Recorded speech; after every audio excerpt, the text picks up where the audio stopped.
मुझे लगता है कि अब वो तमगा जो नीतीश कुमार को मिला है हुआ है, अब वो रामदेव को दे देना चाहिए। हमारे जो संत हैं, जो हमारे देश की पहचान है, उनका सम्मान करना चाहिए। वो कह रहे हैं कि हमने कहा था, अगर नहीं हो पाया, मतलब इतनी सस्ते रेट नहीं हो पाए तो कोई बात नहीं, आप साइकिल से चलिए। हर व्यक्ति कल्पना करता है कि हो सकता है आगे चीजें हमारी ऐसी हो जाए। उनकी एक नैतिक जिम्मेदारी है कि वो जो भी चीजें कहें वो सोच समझ के कहें, और यदि उन्होंने कुछ कहा है तो उसकी जिम्मेदारी भी लें, उस पर कायम रहें। अगर वैसी चीज नहीं हो रही है तो उस आदमी का क्या दोष है? जिस तरीके से वो राजनीतिक रूप से जिस तरीके वो खेल खेल रहे हैं, मैं इसका कट्टर विरोध करता हूँ। किसी भी संत का या किसी भी भाई का दोष नहीं है, इसमें दोष है उस पार्टी का जिसने हमें उम्मीदें दिखाई, जिसने हमें बड़े बड़े सपने दिखाए। आज स्मृति ईरानी जी अगर सिलेंडर लेके टहल रही थी तो उनको चाहिए आज सिलेंडर सस्ता करें, उनकी सरकार है, क्यों नहीं कर रही है? नमस्कार, मैं हूं कृष्णा मिश्रा और आप देखना शुरू कर चुके हैं खबर चौक का खास program news room discussion. News room discussion में हम अपने साथियों के साथ बातचीत करते हैं। तो आज बातचीत करने का जो मुद्दा है वो बाबा रामदेव हैं। बाबा रामदेव योग गुरु हैं, स्वस्थ रहने के लिए तमाम तरीके की दवाइयां देते हैं। कहते हैं कि योग करने से लोगों की जो याददाश्त है वो मजबूत रहती है, लोगों का जो शरीर है वो स्वस्थ रहता है। बीते कुछ दिनों पहले बाबा रामदेव जहां ट्रंप की तारीफों की पुल बांधते हुए नजर आ रहे थे, ट्रंप को सनातनी बता रहे थे, ट्रंप को हिंदू धर्म मानने वाला बता रहे थे, ट्रंप को सबसे ज्यादा हिंदुस्तान का, भारत का हितैषी बता रहे थे, तो अब उन्हीं के ऊपर बाबा रामदेव आरोप लगाते हुए नजर आ रहे हैं कि वो टैक्स टेररिज्म कर रहे हैं। तो ऐसे में अब बाबा रामदेव जहां एक तरफ लोगों को स्वस्थ रहने के लिए अपने यहाँ दवाइयां देते हैं, मस्तिष्क को मजबूत करने के लिए योग करने की कला को सिखाते हैं, लोगों को प्रेरित करते हैं कि योग करें, लेकिन क्या बाबा रामदेव भी समय समय पर अपनी कही बातों को भूल जाते हैं क्या? इससे पहले उन्होंने ट्रंप के तारीफों के पुल बांधे और आज उन्हीं ट्रंप को बता रहे हैं कि वो टैक्स टेररिज्म कर रहे हैं। तो हमारे साथ तमाम हमारे साथी हैं, उन्हीं से हम बातचीत करेंगे। जिस तरीके से बाबा रामदेव अपने बयानों को लगातार बदल रहे हैं। पहले बाबा रामदेव ने कहा कि बीजेपी की सरकार आएगी तो तमाम चीज़ें सस्ती हो जाएंगी, डीजल पेट्रोल लेके तमाम सारी चीज़ें उन्होंने अपनी जो बयान है वो बयान में बोला। उन्होंने कई बार कहा कि उत्तर प्रदेश में, देश में जब भाजपा की सरकार होगी तो बहुत सारी चीज़ों से लोगों को राहत मिलेगी, नौजवान को रोजगार मिलेगा। लेकिन अब बाबा रामदेव वो मुद्दा छोड़े, फिर ट्रंप की जो है ट्रंप की तारीफ करना शुरू किया और अब ट्रंप की तारीफ करने के बाद अब उसी टर्म जो है ट्रंप की बुराई कर रहे हैं, कह रहे हैं ट्रंप जो हैं वो टैक्स टेररिज्म कर रहे हैं। तो कैसे देखते हैं इसे आप? देखिए, राजनीति में एक शब्द है पलटू राम, जो कि खास तौर पर नीतीश कुमार के लिए प्रयोग किया जाता है कि कब वो पलट जाएं किसी को कोई भरोसा नहीं है। मुझे लगता है कि अब वो तमगा जो नीतीश कुमार को मिला है हुआ है, अब वो रामदेव को दे देना चाहिए। रामदेव उनसे बड़े पलटू राम हैं। आज देखिए 2014 के आसपास के उनके बयानों को देखिए तो ऐसे राष्ट्रवादी बयान दे रहे थे जिसमें वो कह रहे हैं कि पेट्रोल डीजल की कीमतें 35 रुपये हो जाएंगी, पाकिस्तान से भी सस्ती कीमतें हो जाएंगी, इतनी सस्ती हो जाएंगी पेट्रोल डीजल की कीमतें कि आप भर भर के टैंक अपने घर में रखिए। डॉलर के मुकाबले जो रुपया है वो इतना ज्यादा मजबूत हो जाएगा कि भारत विकसित हो जाएगा। ऐसे से बयान दे रहे थे उस समय। और जैसे ही सरकार बनी बीजेपी की, उसके बाद आप उनके बयानों को देखना शुरू कीजिए तो वो कह रहे हैं कि हमने कहा था, अगर नहीं हो पाया, मतलब इतनी सस्ते रेट नहीं हो पाए तो कोई बात नहीं, आप साइकिल से चलिए, साइकिल तो स्वास्थ्य के लिए लाभदायक होती है। मतलब आप एक तरफ बयान ऐसे भी दे रहे हैं और दूसरी तरफ आप उसको डिफेंड करने की भी कोशिश कर रहे हैं, क्योंकि बयान तो आपका साबित हो नहीं पाया। ठीक यही काम अब ट्रंप के मामले में भी उन्होंने किया है। लेकिन एक मुझे ऐसा भी लगता है कि जिस तरीके से ट्रंप ने भारत के साथ जो कदम उठाए हैं उसका ना तो जयशंकर जी जवाब दे पा रहे हैं, ना तो हमारे प्रधानमंत्री जी जवाब दे पा रहे हैं। यहाँ तक कि उनसे मिलने गए तब भी इतनी कठोरता से नहीं मिल पाए। तो कहीं ना कहीं ट्रंप की नाराजगी जो है मोदी सरकार अपने ऊपर ना ले, इसलिए एक तरीके से मुझे ऐसा लगता है कि रामदेव को मोहरा बना के उन्होंने सामने खड़ा कर दिया है कि तुम बोलो, तुम विरोध कर सकते हो और जो भी नाराजगी होगी वो डायरेक्ट हमारे ऊपर भी नहीं आएगी। तो एक मुझे सिनेरियो ये लगता है। और दूसरा देखिए, अगर आप रामदेव को राजनीतिक परिप्रेक्ष्य से नहीं देखेंगे, जहां वो योग सिखा रहे हैं, जहां वो अपने प्रोडक्ट को लोगों तक पहुंचा रहे हैं, वहां पर मैं उनका समर्थन करता हूं, क्योंकि आप योग के माध्यम से एक बहुत बड़ी सेवा कर रहे हैं। आप जो मैं प्रोडक्ट, बहुत सारे लोग आरोप लगाते हैं कि वो व्यवसायी हो गए हैं। मैं मानता हूं कि अगर कोई विदेशी कंपनी हमसे पैसा लेके जा रही है, उससे बेहतर मैं किसी भारतीय कंपनी को प्रोडक्ट खरीद के पैसा दूंगा। लेकिन जिस तरीके से वो राजनीतिक रूप से जिस तरीके वो खेल खेल रहे हैं, मैं इसका कट्टर विरोध करता हूं।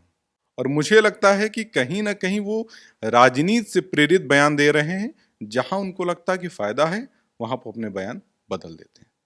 जब आप कह रहे हैं कि वो राजनीति से प्रेरित होकर बयान दे रहे हैं, समय समय पर वो अपने बयान को बदलते रहते हैं। पहले उन्होंने जहां ट्रंप की तारीफ करी, और अब बता रहे हैं कि जो है ट्रंप जो है वो टैक्स टेररिज्म फैला रहे हैं।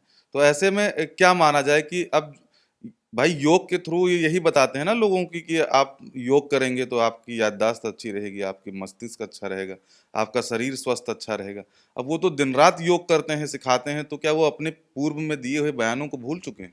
मुझे लगता है कि योग सिखाते सिखाते वो जो है बाकी जो योग सिखा रहे हैं, क्योंकि अब वो योग सिखाने के साथ साथ अगर वो 5 मिनट योग सिखाते हैं तो अगले 20 मिनट तक अपने प्रोडक्ट का प्रचार करते हैं। तो हो सकता है कि वो खुद भी योग वो वाला करना भूल जाते हों जिसमें याददाश्त बढ़ती है। बाकी शरीर तो उनका ठीक ठाक है, वो वाला योग कर रहे होंगे, याददाश्त बढ़ाने वाला योग नहीं कर पा रहे होंगे। तो उनको, मुझे लगता है सुबह वाले पैटर्न में 1 घंटा उनको वो वाले योग करने चाहिए। और जो प्रोडक्ट हैं जिनसे याददाश्त बढ़ती है, उनको सुबह शाम समय पे लेना चाहिए, डॉक्टर से सलाह भी लेकर के। अब उनको डॉक्टर से सलाह लेनी चाहिए, उनको याददाश्त बढ़ाने वाला योगा करना चाहिए। हमारे साथ अमन है, अमन से पूछेंगे कि जिस तरीके से पहले बाबा रामदेव ट्रंप की तारीफ कर रहे थे, और अब बीते 15 दिनों से ऐसी खबर आ रही है कि बाबा रामदेव ट्रंप के खिलाफ जाकर बयान दे रहे हैं कि ट्रंप को ऐसा नहीं करना चाहिए। जो गरीब देश हैं उनको एक तरीके से ट्रंप खत्म कर देना चाहते हैं। तो क्या लगता है कि जो ट्रंप और बार बार वो यही कहते नजर आते कि ट्रंप सनातनी हैं, ट्रंप जो है सनातन का सम्मान करते हैं, लेकिन जो भारतीयों के साथ जो व्यवहार अमेरिका ने किया, तो क्या तब बाबा रामदेव को सनातनी और हिंदुस्तान के प्रति एक अच्छा व्यवहार करने वाला व्यक्तित्व ट्रंप के अंदर नजर नहीं आया था? देखिए, बात हो रही है भारतीयों के साथ अमानवीय व्यवहार की, तो ये सरासर गलत है। इसको किसी भी हिंदुस्तानी को ये चीज़ बर्दाश्त नहीं होनी चाहिए कि हमारे देश के किसी भी नागरिक के साथ ऐसा व्यवहार किया जाए। लेकिन बात है रामदेव जी के बयान पे, तो मुझे नहीं लगता है। देखिए, हमारा देश जो है वो सनातन संस्कृति से चलने वाला देश रहा है और अभी भी चल रहा है। तो हमारे देश के जितने भी लोग हैं उनको चाहिए कि हमारे जो संत हैं, जो हमारे देश की पहचान है, उनका सम्मान करना चाहिए।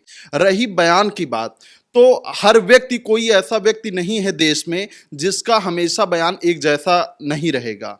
कोई इतना बड़ा भविष्यवाणी कार नहीं हो गया है कि आज भविष्यवाणी जो कर देगा वो कल सच ही हो जाएगी। हर व्यक्ति कल्पना करता है कि हो सकता है आगे चीजें हमारी ऐसी हो जाए। अगर वैसी चीज नहीं हो रही है तो उस आदमी का क्या दोष है? अगर उसने कल्पना किया था कि हो सकता है मोदी जी के आने के बाद पेट्रोल सस्ते हो जाएंगे, अब नहीं हुए सस्ते, तो उसमें मोदी जी का दोष है, उस व्यक्ति का तो दोष है नहीं।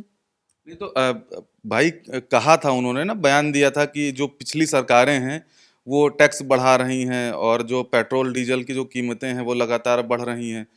उनके पार्टी के नेता जो थे, भाजपा के जो तमाम नेता थे, सरकार बनने से पहले सिलेंडर लेके, गैस चूल्हा लेकर स्मृति ईरानी खुद विधानसभा के सामने बैठी थी लखनऊ में ही। तो ऐसे में अब जब कुछ कम नहीं हुआ और लगातार महंगाई बढ़ती जा रही है, युवाओं को रोजगार भी नहीं मिल रहा है, तो बाबा रामदेव का जो बयान था वो बयान पे तो सवाल उठेगा ही उठे।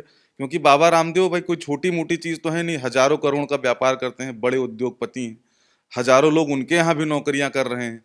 तो अब ऐसे में वो योग गुरु भी हैं, तो गुरु होने के नाते जब वो कोई बयान देते हैं तो हम आप जैसे तमाम युवा हैं उनसे प्रेरित होकर, और जब हम अपने मत का प्रयोग करने जाते हैं तो हमें लगता है कि एक इतना बड़ा व्यक्ति अगर कुछ ऐसा कह रहा है तो जरूर इसमें कुछ ना कुछ सच्चाई होगी, और अपने मत का हम प्रयोग करते हैं। जिस पार्टी के लिए कहता है उस पार्टी को हम जिताने का काम करते हैं, लेकिन उसके ठीक विपरीत होता है। देखिए, उत्थान और पतन जो है वो प्रकृति का नियम है। अगर राहुल गांधी की सरकार चल रही है और हम राहुल गांधी से उम्मीद करें कि राहुल गांधी बेहतर कर दें, तो ऐसा तो संभव नहीं है।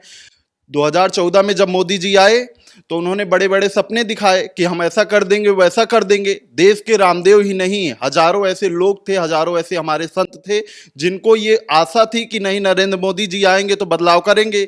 स्मृति जी सिलेंडर उठा के जब निकली बाहर तो ये था कि सत्ता में आएंगी तो ये भी कुछ परिवर्तन करेंगी, लेकिन सत्ता अब उनकी 10 साल चल चुकी है, अब कुछ परिवर्तन नहीं हुआ। तो हम आगे किसी को तलाशेंगे जो हमसे ऐसे उम्मीद देगा, हमको ऐसे परिवर्तन करा सकेगा हमारे लिए।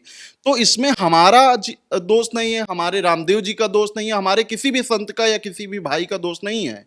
इसमें दोष है उस पार्टी का जिसने हमें उम्मीदें दिखाई, जिसने हमें बड़े बड़े सपने दिखाए। आज स्मृति रानी जी अगर सिलेंडर लेके टहल रही थी तो उनको चाहिए आज सिलेंडर सस्ता करें, उनकी सरकार है, क्यों नहीं कर रही हैं? तो अब ये कह रहे हैं कि सरकार है तो चीज़ें कंट्रोल में आनी चाहिए, महंगाई कम होनी चाहिए। हमारे साथ विवेक जी हैं। विवेक जी, अपने विवेक से आप बताइए कि जिस तरीके का बयान बाबा रामदेव दे रहे हैं, पहले भी वो बयान दे चुके हैं, तो अब ऐसे बयान में पहले आप किसी की तारीफ करते हैं, फिर खट से पलट जाते हैं, फिर तारीफ के बाद आप कहने लगते हैं कि वो एक तरीके से आतंकवाद फैला रहा है, वो जो है टैक्स टेररिज्म कर रहा है। तो ऐसे में एक योग गुरु हैं आप, आपको लाखों करोड़ों लोग फॉलो करते हैं, तो ऐसे में जो आपका बयान है वो अगर लगातार ऐसे बदलता रहा तो कहीं ना कहीं आपकी छवि पे भी असर पड़ेगा। बिल्कुल बिल्कुल। देखिए, जो भी व्यक्ति है जिसे समाज ने सम्मान दिया है, जिसे समाज के लोग फॉलो करते हैं, तो उनकी एक नैतिक जिम्मेदारी है कि वो जो भी चीज़ें कहें वो सोच समझ के कहें, और यदि उन्होंने कुछ कहा है तो उसकी जिम्मेदारी भी लें, उस पर कायम रहें। अब जैसा कि रामदेव जी ने पहले बीजेपी के लिए कहा था, युवाओं को प्रेरित करने के लिए, उन्हें वोट देने के लिए प्रेरित करने के लिए, कि आपको सस्ता पेट्रोल डीजल चाहिए या आपको 90 रुपए में चाहिए। वो चीज़ें हुई तो नहीं, सबको पता नहीं हुई। तो जब उस पर उनसे प्रश्न किया गया तो उन्होंने कहा, गुस्से में पत्रकारों से कहा कि कहा था तो क्या कर लोगे, कुछ ऐसा ही उन्होंने कहा था। अब वही चीज़ इधर, पहले उन्होंने ट्रम्प के लिए तारीफ की कि हाँ वो इंडिया के समर्थक हैं, वो सनातनी हैं, और जब उनके ट्रम्प के एक्शंस इंडिया के विरोधी रहे तो उन्हें वो कहते हैं कि नहीं नहीं वो तो टैक्स टेररिज्म लेके आते हैं। तो पहले वो कुछ और कहते हैं, अब कुछ और कहते हैं। तो इसमें जो हमारा दर्शक है, जो व्यूअर है, उसे अपने विवेक का इस्तेमाल करना है और ये देखना है कि जो मीडिया में चीज़ें कही जाती हैं उनके पीछे कोई ना कोई एक मोटिव होता है, कोई ना कोई एक मकसद होता है कि वो कहीं ना कहीं आपके विचारों को मोड़ करके किसी एक पर्टिकुलर व्यक्ति के या किसी पार्टी के या संस्थान के पक्ष में ले जाना चाहते हैं। तो जब भी ऐसी चीज़ें कही जाती हैं उनको हम मान न लें, उनको हम सुने, लेकिन उन पे हम विश्लेषण करें, अपनी बुद्धि का प्रयोग लगाएं, और जब हमें सही लगे तो माने। क्योंकि कोई भी मीडिया में आता है, स्क्रीन पे आता है, कुछ बोल के चला जाता है, उसको मान के आप जो एक्शन लेते हैं उससे आपको अगर शारीरिक, मानसिक या आर्थिक कोई भी हानि या लाभ होता है, उसकी वो जिम्मेदारी नहीं लेगा। अभी आजकल कुछ ऐसा भी चर्चा होती है कि जो गाने बनते हैं या जो फिल्में बनती हैं वो लोगों को गलत दिशा में लेके जाती हैं। तो जब ऐसे कलाकारों से, ऐसे डायरेक्टर से प्रश्न करती है मीडिया, ये लोग करते हैं, तो वे कहते हैं कि आप क्यों देखते हैं, हाँ है ना, तो वो सीधा सीधा आप पर भी प्रश्न खड़ा कर देते हैं कि आप उसको मत देखिए। तो ये व्यूअर के लिए संकेत है कि जो भी चीज़ें कही जाती हैं, जो भी नेता, लीडर, पत्रकार, कोई भी कुछ भी कहता है या कोई भी आपको तथ्य पेश करता है तो आप उसको सुने जरूर, लेकिन उसको मान न लें। जो भी चीज़ों से संबंधित है उसका आप विश्लेषण करें, उसके बाद माने। अब देखिए इसकी जो बात हो रही है कि उन्होंने टैरिफ बढ़ा दिया, तो वो एक तरह से वही काम कर रहे हैं जो इंडिया ने किया था उदारवादी के टाइम पे, कि वो उनका ये मानना है कि अमेरिका फर्स्ट, कि जो अमेरिका की कंपनी है वही फायदे में रहें। अब भारत से भी बहुत सारी कंपनी वहाँ पे सामान भेजती हैं, तो और वहाँ से भी यहाँ पे सामान आता है, तो अमेरिकी कंपनी जो इंडिया में सामान भेज रही उस पर भारत बहुत ज़्यादा टैक्स लगाता है, उसकी वजह से यहाँ पे इनकी कीमतें बढ़ जाती हैं। तो अब कहीं ना कहीं उसी के जवाब में ये ट्रम्प का एक्शन है कि अब हम भी बहुत ज़्यादा टैक्स लगाएंगे। तो अब इसको कोई भी किसी भी तरह से ले सकता है, कोई इसको सही मान सकता है, कोई गलत मान सकता है, वो उनकी अपनी अपनी पर्सनल राय है। लेकिन एज अ व्यूअर हमारी जिम्मेदारी कि हम अपने भी विवेक का प्रयोग करें और उसके बाद ही कोई निर्णय लें। जब भी कोई प्रवक्ता या कोई व्यक्ति कोई भी मीडिया में बोलता है तो कहीं ना कहीं हर एक व्यक्ति की अपनी विचारधारा होती है, उसकी राजनीतिक विचारधारा हो सकती है, तो वो उससे प्रेरित होकर बोलता है और वो ऐसी बात बोलता है कि वो आपके विचारों को मोड़ सके। तो हमें इस चीज का विशेष ध्यान रखना है कि जो भी व्यक्ति बोल रहा है वो कौन है, वो कहाँ से जुड़ा हुआ है, और कहीं वो हमें न्यूज देने के नाम पर हमारे विचारों को मोड़ने का प्रयास तो नहीं कर रहा है। ये चीज का हमें हमेशा बिल्कुल ध्यान रखना है और सावधानी बरतनी है। तो आपने सुना, ये हमारे तमाम साथी थे, इनका साफ तौर पे कहना है कि जो अमेरिका कर रहा है, भारत और अमेरिका के बीच जो आयात निर्यात हो रहे हैं, जिस तरीके से भारत वहां पे टैक्स लगा रहा है तो अमेरिका यहाँ पे टैक्स लगा रहा है। रही बात बाबा रामदेव की, तो बाबा रामदेव योग गुरु हैं। बाबा रामदेव पहले जो बयान दे रहे थे, आज का जो बयान दे रहे हैं, वो सबके सामने है। बाबा रामदेव खास तौर पर किसके लिए काम कर रहे हैं ये भी लोगों को दिखाई पड़ रहा है, लोग महसूस कर रहे हैं। लेकिन लोगों को अपने विवेक के हिसाब से काम करना चाहिए, लोगों को अपने बुद्धि के हिसाब से ही काम करना चाहिए, और ऐसे किसी के बहकावे में आकर जो अपने मत का प्रयोग है वो गलत ना करें। अपने मत का जो अधिकार है वो सही दिशा में लेके जाएं, सही दिशा में अपने वोट का अपना वोट डालें, और एक ऐसी सरकार चुनें जो युवाओं के लिए काम करे, जो बेरोजगार के लिए काम करे, जो किसान के लिए काम करे, जो नौजवान के लिए काम करे। बाकी जो राजनीतिक लोग हैं, इनका काम है कहना, ये कहते हैं, कई सारी चीजें इसमें पूरी होती हैं, कुछ नहीं पूरी हो पाती हैं, तो ऐसे में किसी के ऊपर सवाल नहीं उठाया जा सकता। कैमरा पर्सन आशुतोष पाल के साथ कृष्णा मिश्रा, खबर चौक, लखनऊ।